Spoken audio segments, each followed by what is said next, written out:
बिस्मिल्लाहिर्रहमानिर्रहीम। अस्सलाम वालेकुम नाज़रीन, आप यूट्यूब चैनल देख रहे हैं। मैं इमरान खान हूँ। नाज़रीन, आज भी अडयाला जेल के बाहर तमाशा लगने के इम्कान है, क्योंकि मंगल का दिन है और जब भी मंगल का दिन आता है तो इमरान खान साहब की बहनें पहुँच जाती हैं अडयाला के बाहर अपने भाई से मुलाकात के लिए।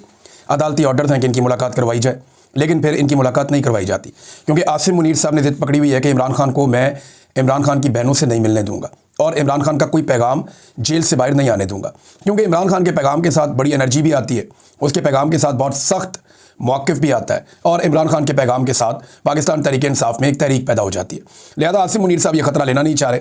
वो पहले ही पाकिस्तान के अंदर बहुत सारी मुश्किलात का शिकार है। एक नई मुसीबत उनके लिए खड़ी हो गई है, वो मैं आपको अभी बताता हूँ आसिम मुनीर साहब के साथ क्या हुआ। लेकिन अडयाला के बाहर जो है वो आज फिर ऐसा लगता है कि तमाशा ही लगाया जाएगा। रियासत अगर समझदार हो तो बहनों को भाई से मिलने की इजाज़त दी जाए। दुनिया भर का मीडिया आवाज़ उठा रहा है, सहाफ़ती तंजीमें आवाज़ उठा रही है, अक़वाम मुत्तहिदा आवाज़ उठा रहा है। दुनिया के जितने भी इंपॉर्टेंट लोग हैं वो ये जानते हैं कि इमरान खान के साथ ज़्यादती की जा रही है। आलमी मीडिया इन चीज़ों को एक्सपोज कर रहा है, लेकिन इसके बावजूद अडयाला के बाहर हर मंगल को तमाशा लगा दिया जाता है, हर जुमेरात को तमाशा लगा दिया जाता है। और अब इमरान खान साहब की बहनें लगातार कई महीनों से नाकाम होती चली जा रही हैं। गो कि एक मुलाकात 2 दिसंबर को हो पाई थी, मुख्तसर मुलाकात, और उससे पहले और उसके बाद अब तक लगातार इमरान खान साहब को कैद तन्हाई में रखा गया।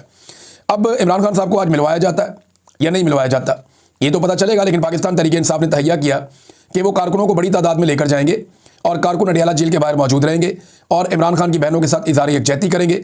और इमरान खान की बहनें क्या करेंगी, वो हमेशा से बताती आई हैं कि हमें गिरफ्तार करना है, पकड़ना है पकड़ लें, जो करना है आप करें, लेकिन हम अपने भाई के लिए निकलते रहेंगे। अब वो बहनें, उनका पॉलिटिकल तो कोई है नहीं करियर, ना माजी में था। जब इमरान खान वज़ीर आज़म था तब भी आपने देखा कि उनका कोई हैसियत नहीं थी। अगर इमरान खान वज़ीर आज़म था और उनकी बहनों ने कुछ किया होता तो आज उन्हें जेलों में डाला होता।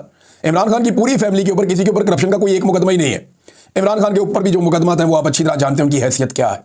बहरहाल ये अडयाला जेल के बाहर आज फिर जब मैं ये वीडियो रिकॉर्ड कर रहा हूं तो मुझे इस बात का अंदाजा है कि हुकूमत क्या सोच रही है। तारिक फजल चौधरी साहब ने कहा कि 8 फरवरी तक इमरान खान साहब की मुलाकातें नहीं हो पाएगी। 8 फरवरी वो दिन है जिस दिन पाकिस्तान तहरीक-ए-इंसाफ का मैंडेट छीना गया था, जिस दिन अवाम के मैंडेट के ऊपर पाकिस्तान की मिलिट्री एस्टेब्लिशमेंट ने डाका डाल के आसिम मुनीर साहब ने पीपल्स पार्टी और PMLN की हुकूमत बना दी थी, जबकि पाकिस्तान तहरीक-ए-इंसाफ की 2/3 अक्सरियत को छीन लिया गया था। और ये पाकिस्तान की तारीख में मैंडेट पे पड़ने वाला अब तक का सबसे बड़ा डाका है। तो ये 8 तारीख तक कोई तहरीक ना चल जाए, कोई मामला ना हो जाए, लिहाजा कोशिश की जाएगी कि कुछ भी करके इमरान खान साहब की मुलाकात ना करवाई जाए। ये बात कह रहे हैं कौन? तारिक फजल चौधरी साहब, जो हुकूमत का हिस्सा हैं और इस्लामाबाद से फार्म 47 के MNA भी हैं। नाज़रीन, इसके साथ साथ बरतानिया में भी एहतजाज की कॉल दी गई है। पहले ये कॉल ISF ने दी थी और अब पाकिस्तान तहरीक-ए-इंसाफ इसका हिस्सा बन गई है। इस पर जो है वो सज्जाद बरकी साहब, जो बैनुल-अक़वामी पाकिस्तान तहरीक-ए-इंसाफ की तंजीम है, उसको लीड करते हैं, उन्होंने पैगाम भी जारी कर दिया है। और ये अब जो बरतानिया में पाकिस्तान के जो फॉरेन ऑफिस हैं, जो वहाँ पे जो बरतानिया में पाकिस्तान की हाई कमीशन के दफ्तर हैं या एम्बेसी है, उसके बाद ये एहतजाज करने के लिए जाएंगे। और लंदन में एक बड़ी कॉल है, बाकी जगहों पे कॉल है कि जनाब यहाँ पे धरना दिया जाएगा। देखिए, पाकिस्तान का और बरतानिया का 5 घंटे का टाइम का फ़र्क है। तो जिस वक्त इमरान खान साहब की बहनों ने अगर धरना दिया और 5 बजे तक मुलाकात ना करवाई गई तो बरतानिया में दोपहर के 12 बजे होंगे। और अगर ये लोग वहाँ पर एहतजाज करेंगे तो जब तक इमरान खान साहब की बहनें अडयाला जेल के बाहर बैठेंगी तब तक ये लोग यहाँ पे बैठ के धरना देंगे और पूरी दुनिया को ये बताएंगे कि जनाब हमने धरना इसलिए दिया हुआ है कि पाकिस्तान में अडयाला जेल के बाहर एक धरना चल रहा है और वहाँ पे इमरान खान साहब की उनकी बहनों से मुलाकात नहीं करवाई जा रही और ये पाकिस्तान की रियासत इसके अंदर मुलव्वस है। और इमरान खान साहब ये कहते हैं कि आसिम मुनीर की ईमा के ऊपर हो रहा है और जेल में बैठा हुआ एक कर्नल ये कर रहा है। आसिम मुनीर साहब के लिए मुश्किल क्या पैदा हुई, ज़रा ये खबर मैं आपके सामने रख देता हूँ, ये इंपॉर्टेंट है। एक तो आसिम मुनीर साहब को एक मेडल मिल गया और इसका बड़ा रोला डाला हुआ था ताहिर अशरफी ने। ताहिर अशरफी साहब ने तो कमाल किस्म का जूता पॉलिश किया आसिम मुनीर साहब का, कमाल कर दिया उन्होंने कहा था जी कि सऊदी अरब का वो अवार्ड मिलने वाला है आसिम मुनीर को, ये कमाल होने वाला है और सऊदी अरब का सबसे बड़ा अवार्ड मिलने वाला है। मैं आपको बताता हूँ, सऊदी अरब का जो दौरा हुआ आसिम मुनीर साहब को इसमें king Abdul Aziz medal of excellence इससे नवाजा गया। इससे पहले ये मेडल जो है वो जनरल कमर जवेद बाजवा को मिला, उससे पहले वाले आर्मी चीफ जनरल राहील शरीफ को मिला, उससे पहले वाले आर्मी चीफ अशफाक परवेज़ कियानी को मिला, उससे पहले वाले आर्मी चीफ परवेज़ मुशर्रफ को भी मिला और ये जॉइंट चीफ ऑफ स्टाफ को भी मिलता रहा, एयरफोर्स के और नेवी के जो चीफ्स हैं उनको भी मिलता रहा। ये कोई ऐसा नहीं है कि इंडियंस को भी मिला, वो बहुत दुनिया को उन्होंने दिया हुआ है।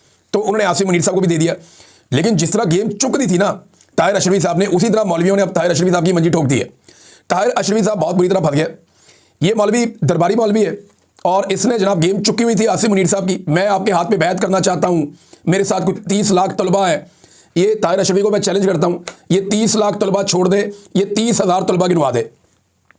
30 लाख तलबा तो बहुत दूर की बात है, ये 30,000 तलबा या 3 लाख तलबा ही गिनवा दे। ये बुला ले, तलबा को बुला ले, किसी जगह पे इकट्ठा कर ले, अपनी ताकत भी इस्तेमाल कर ले ये नहीं कर पाएगा। वजह यह है कि जो उलमा इकराम के जिस तबके को या जिस फिरके को ये नुमाइंदगी करता है वो इसको ओन ही नहीं करते। वो जो उलमा इकराम है वो इकट्ठे हुए और उन्होंने एक बड़ा इकट्ठ करके एक बहुत बड़ा पैगाम दिया है। और ये पैगाम जनाब आया है उलमा का एक बड़ी कॉन्फ्रेंस में, जहाँ पे मुफ्ती तकी उस्मानी साहब थे, मौलाना फजल रहमान साहब थे, मुफ्ती मुनीबुर रहमान साहब थे, शुजाउद्दीन शेख साहब थे, साहबजादा अबुल खैर ज़ुबैर साहब थे और इब्तिसाम इलाही ज़हीर साहब थे।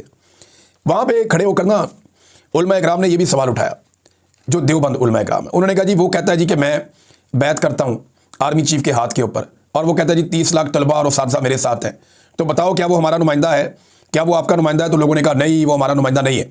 तो ताहिर अशरफी साहब को जनाब फारिग कर दिया। वो बेचारे अकेले ही उन्होंने गेम चुकी हुई है और बिला वजह ज़बरदस्ती के पाकिस्तान के उलमा के नुमाइंदे बने हुए हैं। अब उलमा इकराम ने क्या कहा, एक तरफ ताहिर अशरफी है जो एक लफ्ज़ बोलता है, अशरफी है, बहुत सारे और मौलवी भी हैं जो एक लफ्ज़ बोलने को तैयार नहीं है इस्तिस्ना के ऊपर, जो एक लफ्ज़ बोलने के लिए तैयार नहीं है इद्दत जैसे घटिया केस के ऊपर, जो एक लफ्ज़ बोलने के लिए तैयार नहीं है पाकिस्तान की अफवाज के साथ जो इस वक्त किया जा रहा है और जिस किस्म के मुआहदे आलमी सतह पे किए जा रहे हैं उसके ऊपर वो बात करने को तैयार नहीं है, डरे रहते हैं, सहमे रहते हैं। एक तरफ कुछ उलमा इकराम बात कर भी देते हैं, मैं बल्कि शाबाश देना चाहूँगा, काफ़ी मैंने तनकीद भी की इन पे, लेकिन जब मौलवी अच्छा काम करे तो उसको शाबाश भी मिलनी चाहिए। इसमें जो एक स्टेटमेंट दिया है मुफ्ती मुनीबुर रहमान साहब ने, मुफ्ती मुनीब ये वही मौलवी साहब हैं जो हमेशा अपनी खिदमात एस्टेब्लिशमेंट के आगे पेश कर देते हैं, लेकिन हालात एस्टेब्लिशमेंट ने इनके लिए इतने मुश्किल कर दिए कि इनको भी अब स्टेटमेंट देना पड़ा। क्रेडिबिलिटी मौलवियों की खत्म हो गई है ना। दूसरा, मौलवियों के अंदर कंपटीशन आ गया कि यार उस मौलवी को अगर आसिम मुनीर साहब प्यार कर रहे हैं या एस्टेब्लिशमेंट नवाज रही है तो मुझे क्यों नहीं नवाज रही, भाई मुझे भी उसी लेवल पे नवाजा जाए। तो ये मौलवी नाराज़ भी हो जाते हैं इस चक्कर में, सबको राज़ी नहीं रखा जा सकता।